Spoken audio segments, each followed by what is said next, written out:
we got John, who says that morality is subjective, but the subjective is structured. Let's talk about it. John, you're on the line with Forrest and Aaron. How are you doing today? I'm doing good. Doing good. Right on. So what do you mean? Morality is subjective, but the subjective is structured. What does that mean? Well, I don't think people who say that morality is objective, that makes any sense, but I think that it's subjective, and that basically that there are some things that contradict existence itself, and that those decisions we think of as being bad, basically. And this isn't saying that you have to like follow it. I guess I'm just kind of describing what I think is real. What do you mean by contradict existence itself? What does that mean? So what kind of spurred this on for me was understanding when God reveals himself to Abraham, he says, "I am that I am." And that basically means my actions are consistent with my existence, basically. There's like it means a lot, but that's like a simple way of understanding it for the purpose of our conversation. And basically, if I like got up in the morning and I decided to do something bad, if I decided to be a psychopath, let's say, if I was like a cancer, that kills the very foundation of the thing that I'm standing on. So like a cancer wants to live, wants to bring in new material so it can grow itself, but ultimately if it reaches its goal, it kills the very foundation that it's existing on, basically. So I have a couple of issues with what you're saying. First of all, I don't want to be pedantic, but I feel like I need to understand further what you're meaning by cancer here. Like, are you equivocating? You're saying cancer the same way we would say like a virus or like any kind of like destructive pathogen. It needs a host to live, and by living it inevitably kills its host. And we're talking about something that can't be passed on. And so like that's kind of the summary of what you're saying. Yeah, I would say the definition of cancer that I would use is basically something with like a small sense of self. And that, I know that sounds like it's like not very scientific. I've heard people use that phrase, and it seems to fit. And I think sure. Right. I don't want to get into the weeds of like, this is what cancer actually is, and this is how it works, and like this is why cancer doesn't really want it. It's just that would be pointless. So I'm just trying to make sure I'm understanding the meaning of what you're trying to get at here, rather than digging into what cancer is. So, okay, then the other thing is when you talk about going against existence, it sounds like you're saying going against your own long-term survivability, not actual existence. Because like if I go out and I'm a sociopath and I go destroy civilization, that will inevitably hurt me in the long run, because it will destroy the society which I'm reliant on for the life that I am maintaining. But existence still exists, and even if I wipe out every living thing in the world's still here. So like, what do you mean by like anti-existence or whatever? Like, what are you getting at? Do you just mean going against your own best interests, or do you mean that literally? What are you getting at there? Okay, well, your question partly depends on if you're a panpsychist or not, but let's just say we're not panpsychists, and that if you destroy like all biological life, there's no consciousness, or we'll just say all human life. I don't think that there is any existence without subjective, basically. I don't think that actually makes sense. There's no existence without subjective experience? Yeah. Does that sound crazy? So that's what happens a lot. Is that what he said? It's just basically just potential at that point. It's just like math on a page. It's like it's in the same way a parallel universe doesn't exist. Like, it has no effect or anything to do with me. Like, when we imagine the objective world, it's always something like I'm picturing like the Big Bang, and it's something with like in size, in space, in time, and none of those things exist. Everything's all infinitely small. It's all infinitely big. It's all happening at the same time. It's just everything all the time, all at once. And I think everything all the time, all at once is the same as nothing, like technically. Like static on a TV, kind of, basically. Everything equals nothing. Yes. Okay, so I'm willing to entertain the rhetorical goal as much as I would love to dig into it. But like I don't think that's going to be important. Like, you're basically giving this argument to risk straw manning it, that like if a tree falls in the forest and there's no one around to hear it, it doesn't matter because there's no perception, and so therefore the tree may as well not exist at all. You're not saying the tree literally doesn't exist, or you're not saying like if everybody died today, the universe would actually genuinely cease existing. You're saying that it's meaningless because there's no one to quantify it, qualify it, personify it, make sense of it. Is that what you're getting at? Or are you saying that literally if everybody shuts their eyes, then the world disappears around them because there's no one perceiving the world? I mean, that is a complicated question. I like the analogy you brought with the tree falling in the forest. I would say that, like, I mean, this is kind of hard to get. Like, if you're talking about a parallel universe where there's no subjective experience, or where that maybe even can exist, I think that by definition that doesn't exist. You know what I mean? Like the idea of an objective world is only something that exists within the head of subjective creatures. It's not even that there's not nothing. It's nothing. It's nothing's nothing. You know what I mean? Let me rephrase it to try to understand. I think I hear what you're saying, but I just want to be very clear because this is such a thing that it would be so stupid to argue about if we're not talking about the same thing. So, do you accept evolution? Yeah, and actually, I would like to get into, like, based off that claim, I think that basically you can plant that seed and basically get an evolved moral system, and I think that the Bible actually contains an evolved moral system. Just so I understand, you do accept evolution, so you understand that there was a time in Earth's history when there was no like conscious life at all. So I think that we're gonna get into a lot of things if we're gonna I think that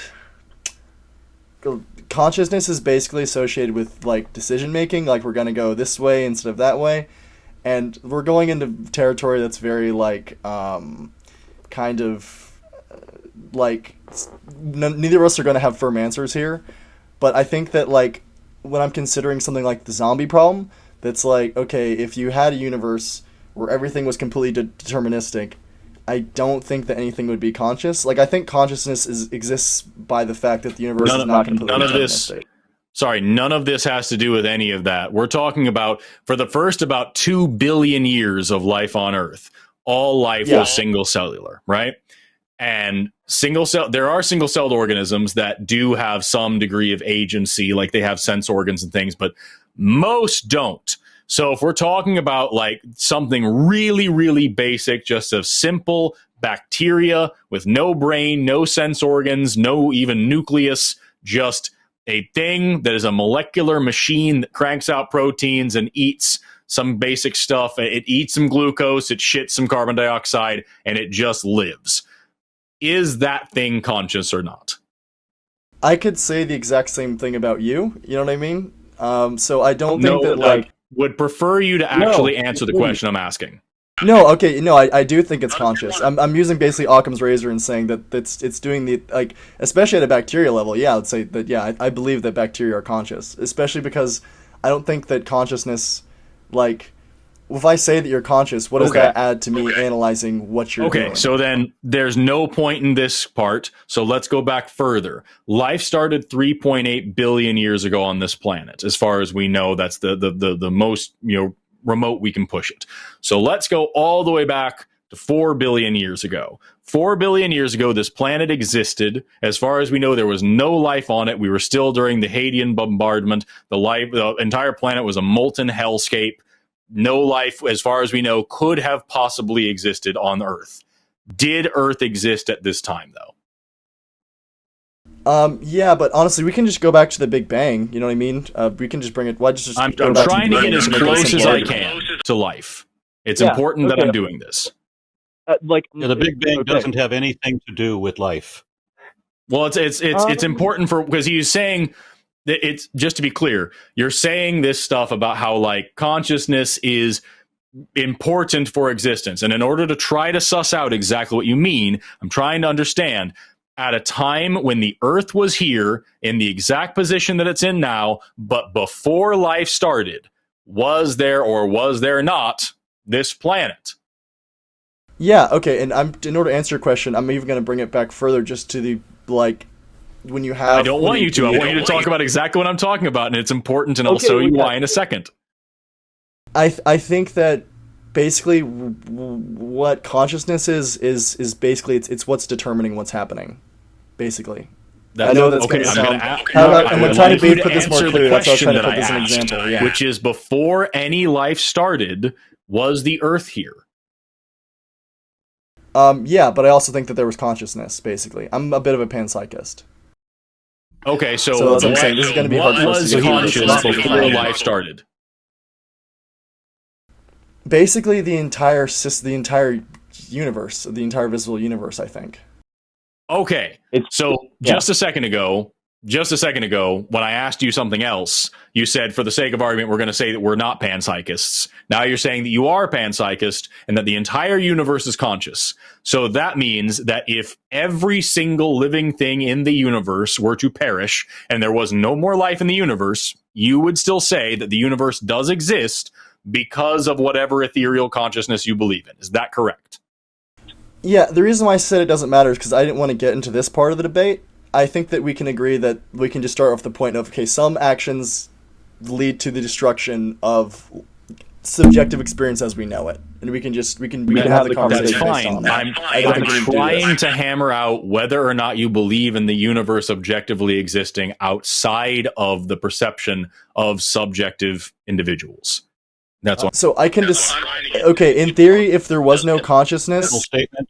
It was that morality is subjective, but the subjective is structured, because we're nowhere near that now. No, I know. I didn't want to go into this. I think we can just return this back to if you want to know my thoughts, let's say that there was no life before any biological organisms. Let's say there's no life before mammals. There's no consciousness. Let's say there's no consciousness before mammals. I would say that I can use my mind to understand what was going on back then, but that's really in a weird sense that's kind of just like a representation of what was happening, because there was no time, there was no color, there was no up, there was no down, there was no size, and so it's kind of just like I'm imposing my subjective identity and understanding on it, kind of.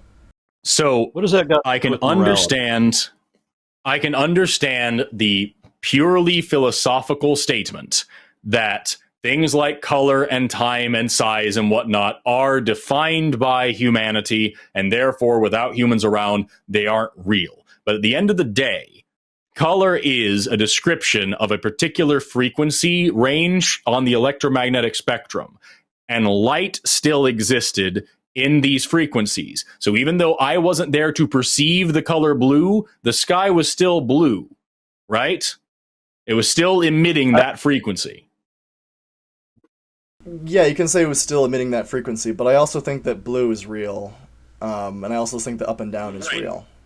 But right, you think that, but you just said that before humans, those things weren't real because there was no one around to perceive them. But what I'm telling you, I'm trying to get you to agree with, and just see if you do agree. Maybe you don't, right?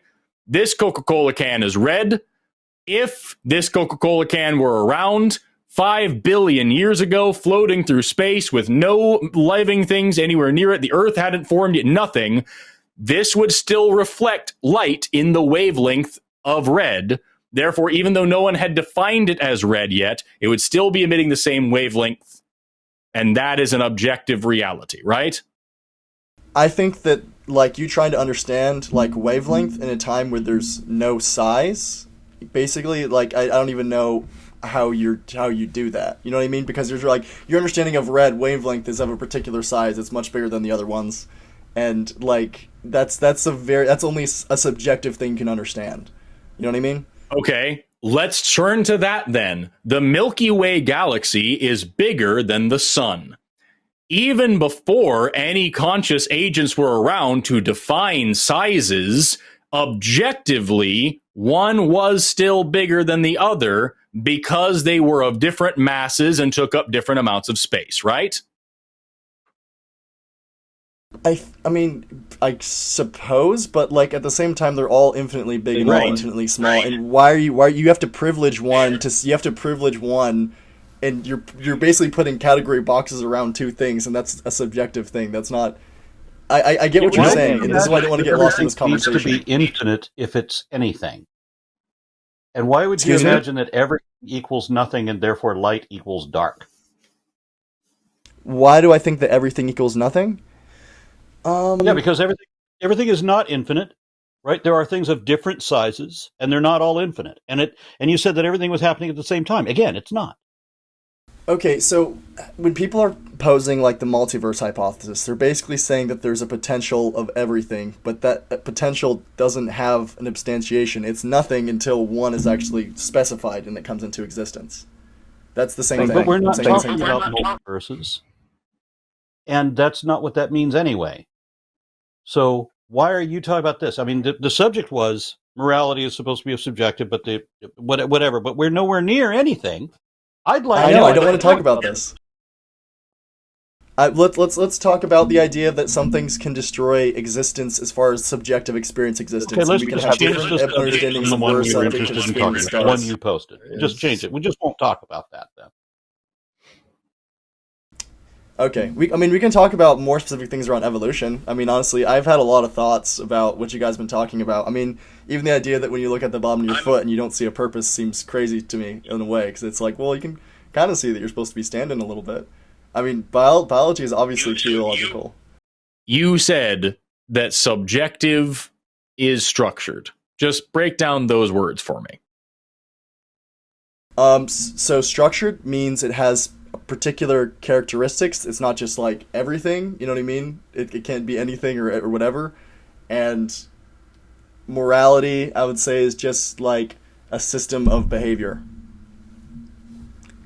Okay. So the basis of your argument, just what you called in about, combining it with everything else I've heard, seems to be that we all have behaviors, and those behaviors are limited and constrained by whatever biological processes make up our existence.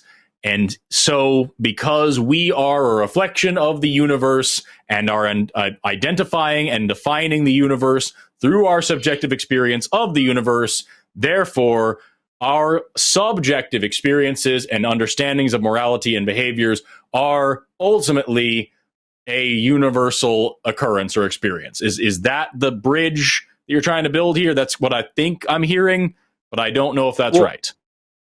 I'm saying that, yeah, some behaviors lead to destruction, and basically, like, as being a subjective being, some behaviors lead to the destruction of existence, or lead to the destruction of subjective existence. I'll preface that. Which is basically kind of just contradicting, like, to the core, because you're basically serving something that doesn't exist. You're serving death in a way, but like, yeah, you're serving. That's literally the definition of being an animal. In order to be an animal, in order to be alive, one of the 7 qualifications for being alive is energy conversion. And one of the defining factors of animals is that they achieve that energy conversion by eating other living things. Yep. You're either, heterotroph, you're eating plants, you're eating fungi, you're eating other animals, you're a heterotroph, right? Yeah. So okay. You would, by your definition then, literally all animal existence is contradictory to the rest of nature. No, not necessarily. So, I mean, this is gonna, like, this is what I'm saying. When I said it was like a seed that's planted, it means you can't just read it like one-to-one. And I'm actually was worried that when I would say this, a lot of people would be like, oh, well, that means that, like, gay people can exist because they're not, like, propagating forward. And it's like, no, this is very complicated. I don't know how anybody could get that from what you're saying. Because you're saying that some things lead to the destruction of the things that created them. You know what I mean? So... everything you've said so far has been such jumbled nonsense that I have to applaud Forrest's patience for listening to it. It's very... Thank you, Arn. By the way, to the person in the chat who says detritivores, you are correct. Detritivores do exist, but detritus is ultimately dead organic material. It is dead stuff. And John here is saying that, like, all life is conscious, even down to the microbial level, bacteria, and so, like, everything that I would assume that counts. So, like, anything that kills anything is destroying a subjective experience and therefore is going against existence and therefore is a contradiction, which is what you just said, John. So I would say one time I was trying to figure out what separates humans from animals, and you can give your thoughts on this. You can disagree, but I was. We are animal. I know. That's fair. Exactly. But you understand of why we have an ethical system that treats humans differently than animals. That's not really what was happening, but like essentially, I was very hungry at the time. Why are humans and all other animals, or many other animals, ethical? Why are animals ethical? Yeah, why are animals Non-human ethical? animals specifically. Because some ethics would like destroy themselves. You know what I mean? I think a lot of animals have like nascent forms of Destroy ethics, but they're themselves. very brutal. But basically, You're I going to have think to that say something that makes I think- sense at some point.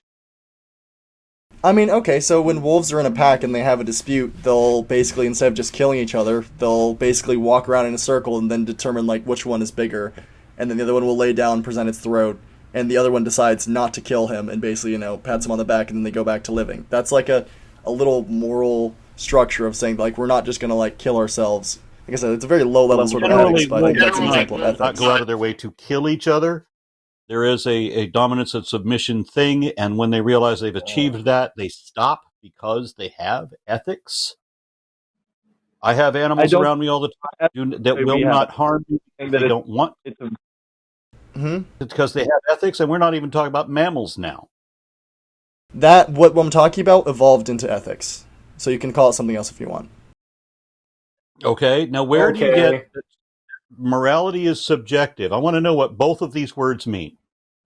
What is morality? Well, can I go back to the question he asked me about eating animals? And I think that's actually a good question. So I think that Forrest, I'm done with What- this guy. I You think- play with him. I've got it. Okay, I've got a little left in me. all right, okay, I try. I won't use all your cognitive power. One time I was very hungry because I hadn't been eating. Right there.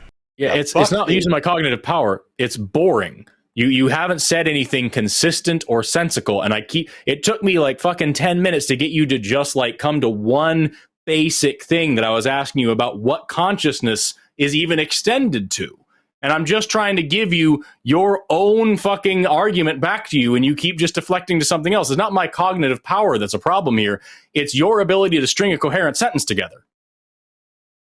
Okay, well, if you want to go back to the whole beginning of the universe thing, I think that consciousness is about decision making. I think it's what the determining factor in the universe. I think it's there from the beginning. That can be the end of it. We don't have to go into that. No, You don't know what subjective is. You don't know what everything is, and you don't know what nothing is.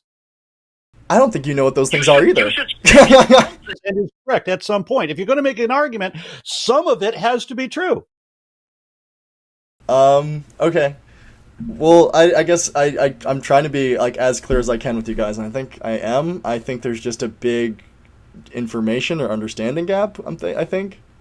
Yes. Yeah. Okay, just for a second, pretend like what you said just then makes any sense.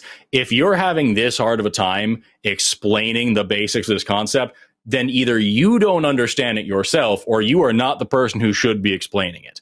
What Aaron just said, I think, is absolutely accurate. You are not even. It's not even that you don't understand what consciousness is. You are inconsistent with your own explanation and definition of consciousness in just this call. So, like, how are we supposed to keep up with whatever weird shit you're saying when you can't give straight answers to the questions that I'm trying to ask you, nor can you give consistent definitions of the things you're talking about? I've been consistent on my definition of consciousness. What I've been saying is that, like, okay, let's not have a debate about consciousness. You have not. So let's just because you said put that consciousness aside. fundamentally boils down to decision making, and then you extended it to the entire universe. What decisions Yes. did Pluto make today, John? The whole universe is indeterministic, but it's some way it's getting a direction. Now, like, Pluto obviously is a very deterministic system, but like not ultimately. No. Forrest, Demonstrate literally any of that. Yeah, what are you thinking, Aaron? we have two other callers in queue, and this guy That- needs yeah. to go through special testing on a Rorschach. Okay, let him go yeah, seek the it's- help he needs, and let's talk to somebody else. Yeah, All right, it's given weird, man. Like, John, if you ever want to try talking again, I'd take your call, but like you need to actually like answer the questions that we're asking and not just jump to whatever weird explanation you have for whatever. And if you're going to say something as weird as that, you need to actually be able to defend it. So far, what do you this think has consciousness given is us doing? nothing. So What do I'm you think kind of bored of consciousness it. is doing? You just say it's like a flame. We've talked about it several times during this show, and I've already wasted 25 minutes on this call just trying to Your get you to answer a definitions straight make no question. sense. I'm bored of it. It's done for me, and I think Aaron's tired of it. He's my co-host. I'm gonna respect his decision as well. So we're gonna move on, John. But I don't know. I don't know what to say about any of the things you said because you didn't say anything meaningful. Have a good rest of your night. I don't even know. That's crazy.